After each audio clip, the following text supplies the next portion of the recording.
नमस्कार दोस्तों, मैं सनी आवाज़ में आपका स्वागत करते हैं। दोस्तों, आज एक महत्वपूर्ण विषय पर चर्चा हो रही है। हमारे उत्तर प्रदेश के पूर्व चीफ मिनिस्टर अखिलेश यादव जी का जन्मदिन है। आज उनका कार्यकाल था 2012 से 17 तक। उनके कार्यकाल में जो उतार चढ़ाव हुए हैं उनका आज थोड़ा आकलन करेंगे। हमारे दोस्त कुछ मित्र हैं हमारे साथ, उनके साथ चर्चा करेंगे।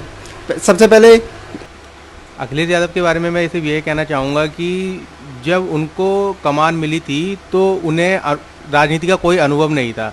2012 में उन्होंने चुनाव लड़ा, सड़कों पे उतरे, लाठियाँ खाई, जेल में पहुँचे, यहाँ तक कि कई रात वो जेल में बंद रहे। उसके बाद वो मुख्यमंत्री की कुर्सी पे पहुँचे, पर उन्होंने कोई ऐसी कार्रवाई नहीं की जिससे कि ऐसा लगे कि उन्होंने बदला लिया हो।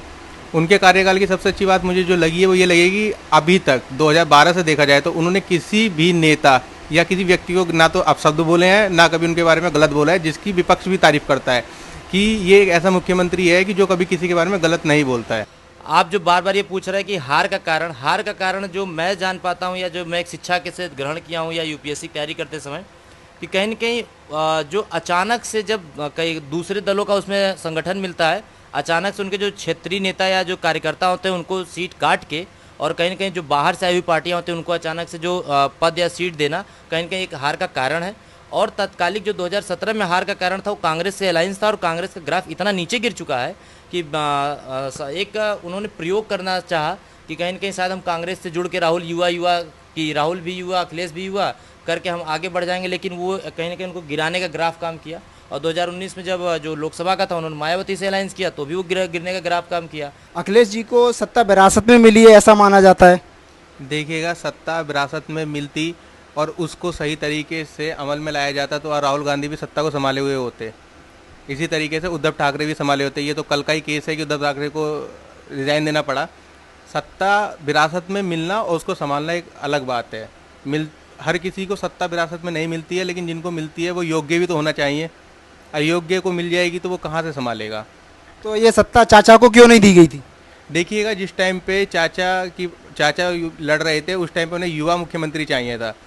उस टाइम युवा की बात चल रही थी कि युवा को आगे लाइए, युवा को। तो मुख्यमंत्री अखिलेश यादव मात्र 38 साल के थे, तो युवा होने के नाते और जो उन्होंने सड़क पे संघर्ष दिखाया था उसके नाते उनको वो सत्ता हाथ में आई थी।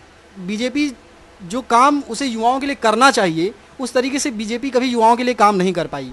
इनका मुद्दा हमेशा समाज के एक ऐसे ऐसे चीज़ों से होता है, जैसे ठीक है मंदिर निर्माण, नाम, ये सब अपने एक जगह ठीक है, ये सब होता है, लेकिन युवाओं के लिए मुख्य क्या है कि उनको रोज़गार चाहिए। इस अगर परिप्रेक्ष्य से हम बीजेपी को देखते हैं तो कहीं ना कहीं रोज़गार में वो काफ़ी पीछे हुई है।